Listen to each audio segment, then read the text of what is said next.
तपाईहरुले महिनावारीको बारेमा महत्त्व बुझेर आफूले परिवर्तन गरेर हेर्दा मलाई धेरै खुसी लागेको छ। मैले आज एउटा परिवारको सोच बदल्न पाउँदा म धेरै हर्षित छु। ठिक छ, मलाई खुसी लागेको छ। अब ढिलो पनि भयो, सायद जानुपर्छ होला। ल ठिक छ, म जान्छु। हुन्छ सर, तपाईले दिएको ज्ञान हामी बिर्सिने छैनौँ। भोलिदेखि नै हामी मायालाई विद्यालय पठाइदिन्छौँ। हस् त सर, बिस्तारै जानु होला अनि राम्रोसँग जानु होला। नमस्ते, म जान्छु।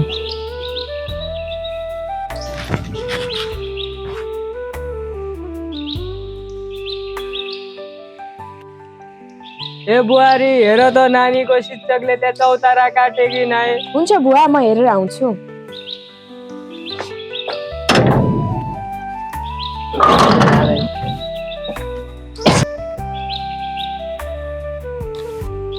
बुवा, चौतारा कटिसक्नुभयो, किन हो र?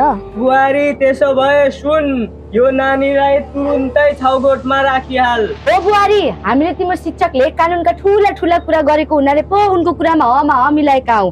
जब 2-4 शब्द कानुनको बोल्दैमा हामीले आफ्नो संस्कृति बिर्सिन्छौ र? तुरुन्तै यो नानीले छाउगोठमा पठाइहाल त। ओ, हामीले यस्ता कानुन पढेका धेरै मान्छेलाई चिनेका छौँ। यी सबै भएर हो, नत्र यही झापड हानेर यही छाउगोठमा सुताइदिन्थे। होइन आमा, म छाउगोठ जाँदिनँ। मेरो शिक्षक अगाडि एउटा कुरा गर्ने अनि शिक्षक तपाईँ कस्तो खालको मान्छे हुनुहुन्छ? ए ठुलो कुरा गर्छेस्, एक झापड दिन्छु अनि थाहा पाउँछेस्। खुब बोल्न सिकाएर चाहिँ स्कुल गएर। बुहारी, तुरुन्त छाउगोठमा लगिहाल त। ए छोरी, तेरो बुवा पनि घरमा हुनु हुँदैन। हाम्रो यहाँ केही चल्दैन। फेरि हामीले उहाँहरूको भनेको मानेनौँ भने हामीलाई घरबाट निकालिदिनु होला। होइन आमा, यस्तो दुःख छोरी मान्छेलाई मात्रै किन पर्छ? हामी पापी हौ छोरी, दुःख भोग्न त हाम्रो भाग्यमै लेखेको छ नि। होइन आमा, यो कस्तो पाप हो? यो त जैविक प्रक्रिया होइन। छोरी, कुरा गरेर केही फाइदा छैन। हामीले छाउगोठ जानै पर्ने हुन्छ। नाइ आमा, म जान्न। नाइ नाइ नलग्नु मलाई। नाइ आइ आमा, नाइ आमा, नाइ आमा।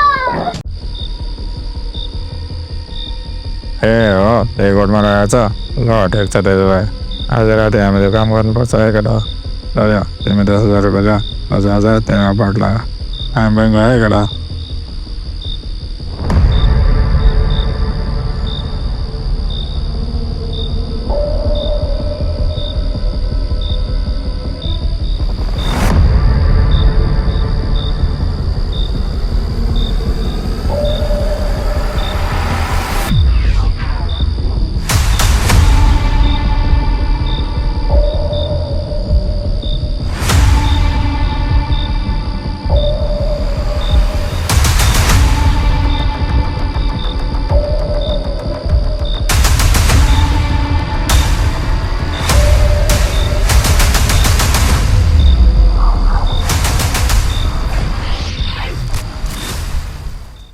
ल ल माया, उठ, अब चिया खाने समय भयो। लौ न, मायाले के भएछ? ला, मायाले के भएछ? माया, माया उठ न माया। नै बोल्दैन त माया त। बुवा, एम्बुलेन्स बोलाउनु त। मायाले के भएछ? उठ्दिन नि त।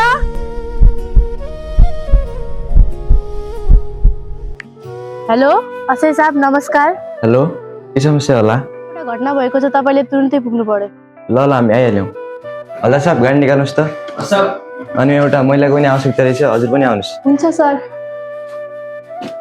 अनि हल्दार साहब, घटनास्थलमा चाहिने कागजात, ग्लोभ्स, क्यामेरा सब तयार छ नि? ल जाउँ त्यसो भए।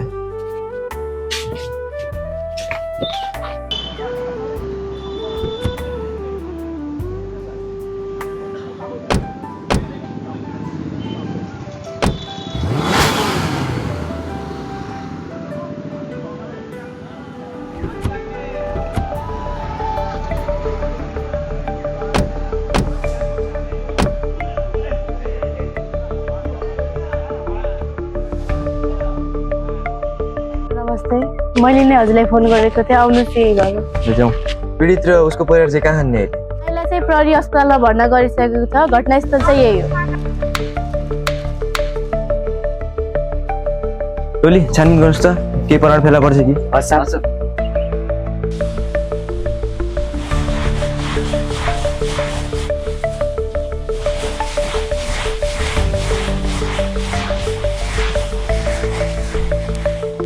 सर, हामीले घटनास्थलमा एउटा मोबाइल र घडी फेला पारेका छौँ। सायद यो अपराधीको हुन सक्छ। पीडितको अवस्था बुझ्न र छानबिन अगाडि बढाउन हामीले पनि प्रहरी अस्पताल जानुपर्ने हुन्छ। अहिले जाउँ। ल हल्दार साहब, गाडी निकाल्नु।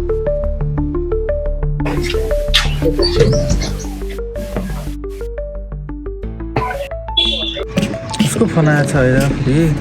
हेलो हेलो सर नमस्कार, म अस्मिता चिन्नुभयो? ए अस्मिता किन नचिन्नु? के भएछ?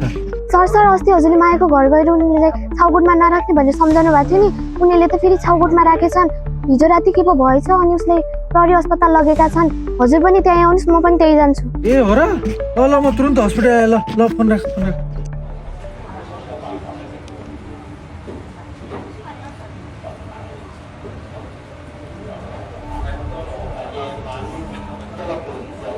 मायाको बाबा को हुनुहुन्छ? अनि यो के काम थियो होला? घटनाको बारेमा मायासँग केही प्रश्न सोध्नुहुन्थ्यो। ऊ कहाँ छ अहिले? मायालाई यही कोठाभित्र लग्न देखेको हो। हामीले पनि भेट्न पाएका छैनौँ। यही कोठाभित्र होलिन् नि। सिस्टर अवस्था हल्का गम्भीर छ, मैले इन्जेक्सन लेखिदिन्छु, तुरुन्त उसलाई इन्जेक्सन लगाइदेऊ त। हुन्छ, म अहिले तुरुन्त लगाइदिन्छु।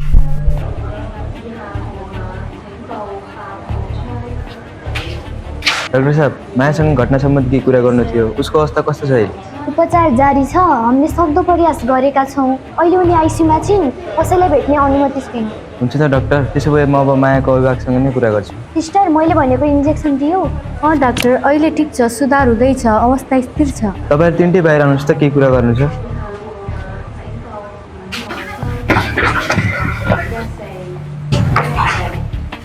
हामीले घटनास्थलमा गएर छानबिन गरिसकेका छौँ र अपराधी समात्नलाई पनि पहल गरेका छौँ।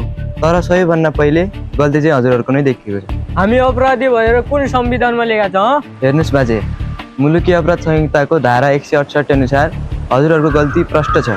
त्यसअनुसार हजुरहरूले 3000 रुपियाँ जरिवाना र त्यसका साथसाथै 3 महिना जेल पनि भोग्नुपर्ने हुन्छ। हामीले माफ गर्नुहोस् सही साहब, हामीबाट ठुलो भुल भयो। अबदेखि यस्तो गल्ती हुने छैन। होइन, कुनै हालतमा पनि माफी गर्नु हुँदैन। म पहिले नै उहाँको घरमा गएर उहाँलाई एकपटक सम्झाएर यस्तो छाउगोठमा राख्नु हुँदैन भन्ने कुराहरू उहाँलाई ब्रिफमा महिनावारीको बारेमा, महिनावारीको महत्त्व यो हो, सिर्जना हो, यो हरेक कुराहरू मैले उहाँलाई सम्झाएर आइसकेको र उहाँले एकपटक माफी पनि माग्नु भएको थियो। तर उहाँले कहिले पनि यो कुरा मान्नु भएन। संस्कृतिको नाममा उहाँले यस्ता बालबालिकाहरूलाई धेरै जोखिममा पार्नु भएको छ। आज माया हेर्नुहोस् आफ्नो जीवनसँग लडिरहेकी छ, भोलि यस्ता सयौँ मायाहरू जीवनसँग लड्नेछन्। त्यही भएर आज उहाँले तपाईँले माफ गर्नुभयो भने समाजले कहिले पनि माफ गर्ने छैन। त्यही भएर उहाँलाई कानुनको दायरामा ल्याउनुपर्छ। अपराधी उहाँहरू पनि हो, उहाँलाई कठघरामा राख्नुपर्छ। परम्पराले जब मानवता मार्छ त्यो संस्कृति होइन, त्यो अन्धविश्वास हो। महिनावारीले सृजना जन्माउँछ तर अन्धविश्वासले हत्या गर्छ। छोरी सुरक्षित छ भने मात्रै समाज सुरक्षित छ। अब मौन बस्नु अपराध हो। आज परिवर्तन गरौँ, भोलि बचाउँ। त्यसो भए हजुरले उहाँलाई अगाडि पनि माफ गर्नु भएको रहेछ। अब भने माफ गरेर काम छैन। टोली उहाँलाई नियन्त्रणमा लग्नुहोस् र थुनुवा कक्षमा राख्नुहोस्।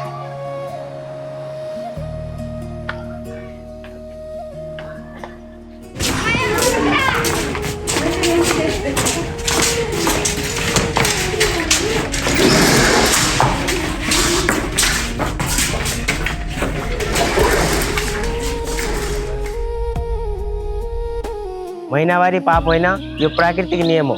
परम्पराका नाममा छोरीमाथि हुने अन्याय अब स्वीकार्य छैन। छोरी सुरक्षित छ भने मात्र हाम्रो समाज सुरक्षित हुन्छ। आउनुहोस्, अन्धविश्वास त्यागौँ र मानवताको पक्षमा उभियौँ। आउनुहोस्, सबैजना मिलेर छोरी बचाऊ।